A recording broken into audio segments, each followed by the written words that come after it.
కాకినాడలో ఎంపీ స్థాన సతీష్ బాబు కార్యాలయంలో thank you CM, thank you Lokesh కార్యక్రమం నిర్వహించారు. ఈ కార్యక్రమంలో ఎమ్మెల్యేలు నిమ్మకాయల చినరాజప్ప, జ్యోతుల్ నెహ్రూ, మాజీ ఎమ్మెల్యే అనంతలక్ష్మి పలువురు పాల్గొన్నారు.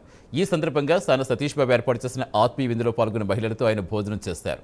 పార్లమెంటులో మహిళా రిజర్వేషన్ బిల్లు పెండింగ్లో ఉన్న టీడీపీ మాత్రం 33% రిజర్వేషన్ కల్పిస్తుందని మహానాడు వేదికగా తీర్మానం చేయడం పట్ల మహిళలు హర్షం వ్యక్తం చేస్తున్నారు.